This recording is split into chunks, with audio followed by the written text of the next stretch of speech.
रसूलुल्लाह सल्लल्लाहु अलैहि वसल्लम ने इरशाद फरमाया, इन्न मिन अफ़ज़ली अय्यामिकुम यौमुल जुमुअह फ़अक्सिरू अलैहि अस्सलात फ़ीह कअक्सिरू मिन अस्सलाति फ़ीह।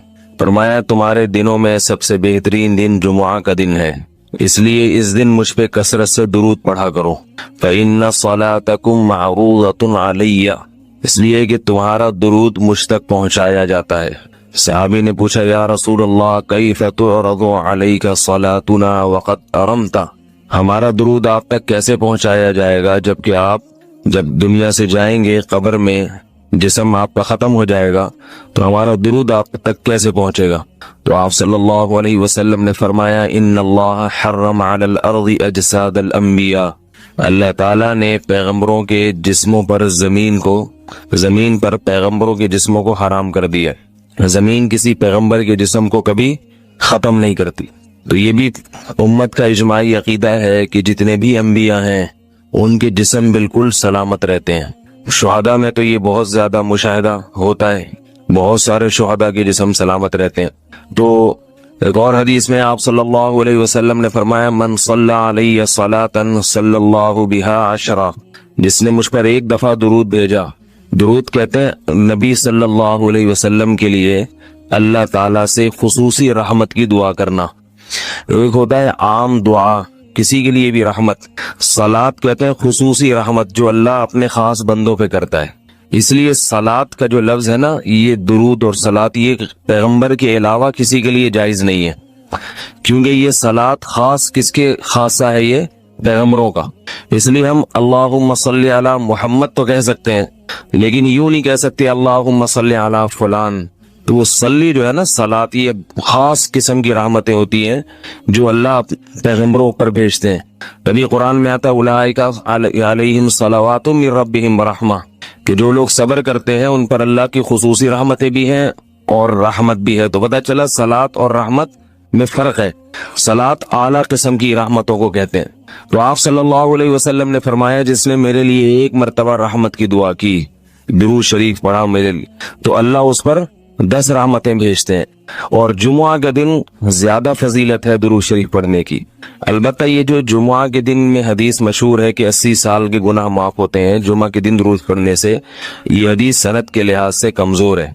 लेकिन ये जो मैंने हदीस पढ़ी कि जुम्मे का दिन सबसे बेहतर दिन है, फ़अक्सिरू अलैया मिनस सलाति फीही, लिहाजा इस दिन मुझ पे कसरत से दुरूद पढ़ा करो, ये बिल्कुल सही हदीस है। तो जुमुआ का दिन दुरूद शरीफ की इजाफी फजीलत है। आज चूंकि जुमुआ का दिन है तो इसलिए मैंने कहा कि इस बारे में थोड़ी सी बात करूं। एक और हदीस में आता है, रसूलुल्लाह सल्लल्लाहु अलैहि वसल्लम ने फरमाया, ला तजअलू कब्री ईदा वसल्लु अलैया फ़इन्न सलातकुम तबलुगुनी हैथु कुंतुम। फरमाया मेरी कब्र को ईदगाह ना बनाओ। जैसे मेलों की जगह होती है ना, मेले ठेले, ईद पे जब सब लोग जमा होकर खुशियां मनाते हैं, तो जैसे मज़ारों पे होता है ना, कव्वालियां हो रही हैं और ये मेले ठेले हो रहे हैं, आजकल देखा है। तो पहले जमाने में भी जब कोई नेक आदमी दुनिया से जाता था तो लोग उसकी कब्र पे धरने मार के बैठ जाते थे, और वो मुजाविर और ये सब जो हमारे यहाँ होता है। तो आप सल्लल्लाहु अलैहि वसल्लम ने मना किया कि मेरी कब्र के साथ ये कुछ मत करो, अलबत्ता मुझ पे दुरूद पढ़ा करो। और फरमाया कि तुम जहां से भी दुरूद पढ़ोगे ये मुझ तक पहुंचेगा। और हदीस में रसूलुल्लाह सल्लल्लाहु अलैहि वसल्लम ने फरमाया, मा मिन अहदिन युसल्लिमु अलैया इल्ला रद्दल्लाहु अलैया रूही फअरुद्दु अलैहि, कि जब भी कोई मुझ पर सलाम भेजता है अल्लाह मेरी रूह को मेरे जिस्म में लौटाते हैं और मैं उसके सलाम का जवाब देता हूँ। अब ये कैसे होता है, चूंकि ये बरज़खी जिंदगी में है, लिहाजा इसकी कैफियत में और गहराई में जाने की इजाजत नहीं है। जैसे अल्लाह बेहतर समझते हैं ये होता है, इसकी हकीकत का हमें इल्म पूरी तरह नहीं है, बरज़खी जिंदगी है। और हदीस में आता है, रसूलुल्लाह सल्लल्लाहु अलैहि वसल्लम ने फरमाया कि रग़िम अनफु रजुलिन ज़ुकिरतु इंदहु फलम युसल्ली अलैया, उस शख्स की नाक खाक आलूदा हो जाए जिसके सामने मेरा नाम लिया जाए, मेरा तज़किरा हो और वो मुझ पे दुरूद न पढ़े। एक और हदीस में आप सल्लल्लाहु अलैहि वसल्लम ने फरमाया, अल बखील मन ज़ुकिरतु इंदहु फलम युसल्ली अलैया, वो शख्स कंजूस है, बखील है जिसके सामने मेरा नाम आए और मुझ पे दुरूद न पड़े। यानी इतनी बड़ी शख्सियत और इतने बड़े मोहसिन आजम का तज़किरा आ रहा है और इसकी जबान से दुआ भी नहीं निकलती, तो इससे बड़ा कंजूस दुनिया में कौन हो सकता है।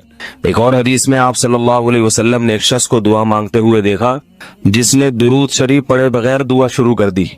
تو آپ صلی اللہ علیہ وسلم نے فرمایا اس نے دعا میں جلدی کی ہے. پھر فرمایا تم میں سے جب کسی شخص کو دعا مانگنی ہو تو پہلے اللہ کی حمد و ثنا پڑھے پھر مجھ پر درود بھیجے. قرآن مجید میں بھی اللہ نے حکم دیا ان اللہ و ملائکتہ یصلون علی النبی کہ اللہ اور اس کے فرشتے، اللہ بھی رحمت بھیجتے ہیں اور فرشتے بھی رحمت کی دعا کرتے ہیں. میرے ایک دوست کے پاس کسی کے پیسے تھے، اس کا جھگڑا ہوا تھا اس کے ساتھ، تو اس نے اس کے پیسے واپس نہیں کیے، لیکن اب وہ کہہ رہا ہے کہ اس کو پیسے واپس دینے ہیں، لیکن جس کو پیسے دینے وہ بندہ ہی نہیں مل رہا. 2 مہینے سے کوشش کر رہے ہیں، اس کو ڈھونڈ رہے ہیں، لیکن وہ بندہ ہی نہیں مل رہا. بھائی بندہ کسی دوسرے ملک میں اس کا تعلق تھا، اب اس سے کوئی رابطہ ہی نہیں ہو رہا. وہ پیسے کسی مجبور یا ضرورت مند کو دے دیں تو چلے گا، لیکن چلے گا نہیں، دوڑے گا. پہلی بات تو یہ کہ آپ نے اصل تک، جن صاحب کے بھی آپ بات کر رہے ہیں نا، اصل مالک تک پیسے پہنچانے کی پوری کوشش کریں. اب یہ خود کہہ رہے ہیں کسی دوسرے ملک سے تھا، جب دوسرے ملک سے تھا تو تلاش آپ اپنے ملک میں کر رہے ہیں، دبئی میں یا پاکستان میں یا انڈیا میں، جہاں کی بھی آپ ہیں، تو پھر کہاں سے ملے گا بندہ؟ تو جس ملک کا ہے اس ملک میں معلومات لیں، اور یعنی جس حد تک ممکن ہو. پھر بھی نہیں ملتا، نا امید ہو جاتے ہیں، تو اس کی طرف سے صدقہ کر دیں، لیکن خوب سمجھ لیں کہ پھر جب وہ ملے گا تو پھر دوبارہ پیسے دینے پڑیں گے اس کو. تو اس لیے یا تو صدقہ کر دیں یا کوئی ایسی چیز خرید کے لاکر میں ڈال دیں، یا تو امانت کے طور پہ اس پہ چٹ لکھ دیں، بھائی یہ فلاں کی امانت ہے، مل جائے تو ٹھیک ہے، نہیں ملے تو صدقہ کر دیں. یعنی اس کا گولڈ وغیرہ خرید لیں، کیونکہ پیسے تو آپ کو پتہ ہے ڈی ویلیو ہوتے رہتے ہیں. بہرحال اگر نا امید ہو گئی ہے تو اس کی طرف سے صدقہ کر سکتے ہیں. جسمانی ورزش کی شرعی حیثیت. محمود علی میرپور خاص سے پوچھتے ہیں میری عمر 22 سال ہے اور اللہ کے فضل سے میں نے 8 سالہ درس نظامی کا عالم کا کورس کر لیا ہے. مسئلہ یہ ہے کہ میں شام کے وقت ذہن فریش کرنے اور جسمانی ورزش کے لیے کرکٹ کھیلنے جاتا ہوں، جس پر اہل محلہ والے اعتراض کرتے ہیں کہ اب آپ مولوی بن چکے ہیں، آپ کے لیے کرکٹ کھیلنا صحیح نہیں ہے. مفتی صاحب آپ رہنمائی فرمائیں کہ کیا مولوی کے لیے کرکٹ کھیلنا جائز ہے یا نہیں؟ مولوی کے لیے جیسے صحت کو مینٹین رکھنے کے لیے کھانا کھانا جائز ہے، پانی پینا جائز ہے، سونا جائز ہے، تو کھیلنا بھی جائز ہے. مولوی کا بھی تو وہی 2 ہاتھ اور 2 پاؤں اور 2 ٹانگیں اور میدا ہوتا ہے نا، وہی اس کے صحت کے مینٹین رکھنے کے بھی اصول وہی ہیں جو ایک غیر مولوی کے ہیں. تو لہذا جتنی ضرورت اپنی صحت کو مینٹین رکھنے کی اور صحت بنانے